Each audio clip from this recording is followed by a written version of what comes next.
ശബരിമല സ്വർണ്ണക്കൊള്ള കേസിൽ തിരുവിതാംകൂർ ദേവസ്വം ബോർഡിന്റെ മുൻ പ്രസിഡന്റ് PS പ്രശാന്തിനെ SIT വീണ്ടും ചോദ്യം ചെയ്തു. 2025 വിവരങ്ങളാണ് അവർ അന്വേഷിക്കുന്നത്. തിരുവിതാംകൂർ ദേവസ്വം ബോർഡ് അംഗം അജയ് കുമാറിനെയും ചോദ്യം ചെയ്തു. കുറ്റപത്രം നൽകുന്ന നടപടികൾ വേഗത്തിലാക്കാനാണ് ഇപ്പോൾ SIT ശ്രമിക്കുന്നത്. ഷെവീദ് റാവുത്തർ ലേറ്റസ്റ്റ് വിവരങ്ങളുമായി തിരുവനന്തപുരത്ത് നിന്ന് ചേരുന്നു. Shaveed, good morning. ഷെവീദ്, യഥാർത്ഥത്തിൽ ഈ ചാർജ് ഷീറ്റ് കൊടുക്കാത്തതിൽ SIT എല്ലാവരും പഠിക്കുന്നുണ്ട്. അതിൽ നിന്ന് രക്ഷപ്പെടാനുള്ള നീക്കമാണോ SITയുടെ?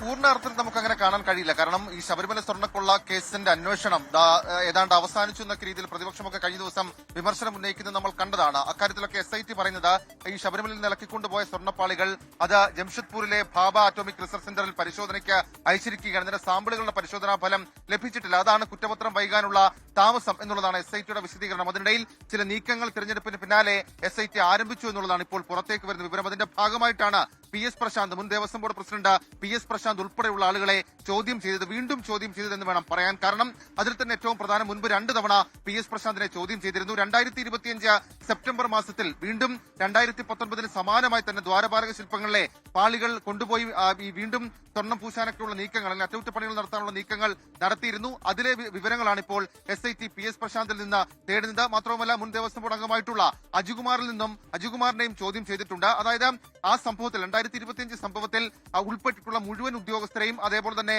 അതിന് ബന്ധപ്പെട്ടവരെയും SIT ഇപ്പോൾ ചോദ്യം ചെയ്യൽ പൂർത്തിയാക്കിയിരിക്കുന്നു എന്നുള്ളതാണ് നമുക്ക് മനസ്സിലാക്കാൻ കഴിയുന്ന കാര്യം. ഇനിയിപ്പോൾ രണ്ടാം ഘട്ടം, ഈ 2025 അന്വേഷണവുമായി ബന്ധപ്പെട്ട രണ്ടാം ഘട്ടം കൂടി പൂർത്തിയാക്കണം. ഇതിന്റെ ഭാഗമായി അടുത്ത ഘട്ട പട്ടിക, ചോദ്യം ചെയ്യേണ്ടവരുടെ അടുത്ത ഘട്ട പട്ടിക തയ്യാറാക്കും. ഉണ്ണികൃഷ്ണൻ പോറ്റി വഴി തന്നെയാണ് ചെന്നൈയിലെ സ്മാർട്ട് ക്രിയേഷൻസിൽ 2025 ഇക്കാര്യം എത്തിച്ചത്. അതുകൊണ്ട് തന്നെ ആ വിഷയത്തിൽ 2019 സമാനമായിട്ടുള്ള ദുരൂഹതകൾ SIT സംശയിക്കുന്നുണ്ട്. ഇതിന്റെ ഭാഗമായിട്ടാണ് മുൻ ദേവസ്വം ബോർഡ് പ്രസിഡന്റായിരുന്ന PS പ്രശാന്തിനെ 3ാം തവണയും SIT ചോദ്യം ചെയ്തത്. SKN